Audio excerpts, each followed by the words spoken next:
Welcome. Welcome to this Mathcast, where we will subtract fractions by making like units numerically. Intended for 5th grade, created by Brianna Cross. Vocabulary to review. Unlike denominators, when two or more fractions have different denominators. Here we have 2 nines, which has a denominator of 9, and 5 6, which has a denominator of 6. Since 2 nines is 2 parts, each sized 1/9 of the whole, and 5 6 is 5 parts, each sized 1/6 of the whole, we can see that these wholes are broken down into unlike denominators. Then we have the definition for like denominators. When two or more fractions have the same denominators. Here we have 3/4 and 1/4. These have the same denominator of 4.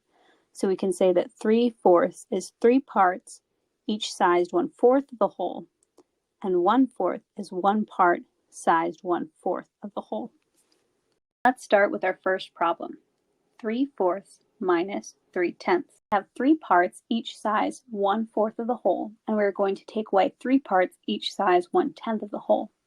To answer this question, we need to find what fraction of the whole will be left of 3/4 after we take away 3/10, which is represented by this area here.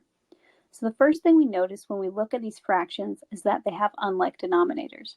To compare these fractions, we need to find equivalent fractions with like denominators. What common or like denominators could we use?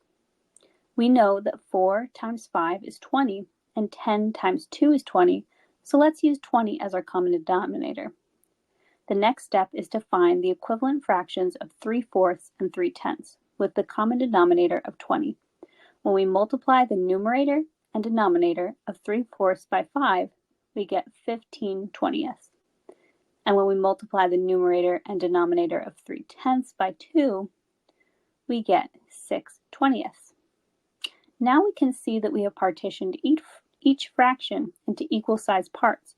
So now these fractions have like denominators, since the parts of each fraction are the same size. We can now compare the number of parts that each fraction has, or the numerators. To find the value of this area, we start with 15 parts and take away 6 parts, leaving us with 9 parts, each sized 1/20 of the whole. So 3/4 minus 3/10 is 9/20. Our problem here is 7/8 minus 1/3. We have 7 parts, each size 1/8 of the whole, and we are going to take away 1 part sized 1/3 of the whole. To answer this question, we need to find what fraction of the whole will be left of 7/8 after we take away 1/3, which is represented by this area here. So the first thing we notice when we look at these fractions is that they have unlike denominators. To compare these fractions, we need to find equivalent fractions with like denominators. We can find a common denominator by multiplying our denominators together. 8 times 3 equals 24. Next, we need to find the equivalent fractions of 7/8 and 1/3 with the common denominator of 24. When we multiply the numerator and the denominator of 7/8 by 3, we get 21/24. When we multiply the numerator and denominator of 1/3 by 8, we get 8/24. Now we can see that we have partitioned each fraction into equal-sized parts. So now these fractions have like denominators, since the parts of each fraction are the same size. We can now compare the number of parts that each fraction has, or the numerators. To find the value of this area, we start with 21 parts and take away or subtract 8 parts, leaving us with 13 parts, each sized 1/24 of the whole. So 7/8 minus 1/3 equals 13/24. Our next problem says, Bill reads 1/5 of a book on Monday. He reads 2/3 of the book on Tuesday. If he finishes reading the book on Wednesday, what fraction of the book did he read on Wednesday? To solve this problem, we need to know how much of the book Bill read on Monday combined with how much of the book he read on Tuesday, so that we can figure out what fraction of the book he read on Wednesday to complete the book. We can write the combined amount of Monday's and Tuesday's readings as 1/5 plus 2/3. When we look at the fractions, one part sized 1/5 of the whole and two parts each sized 1/3 of the whole, we notice that they have unlike denominators because the whole in each is partitioned into different sized parts. To combine Monday's and Tuesday's readings together, we need to find a common denominator.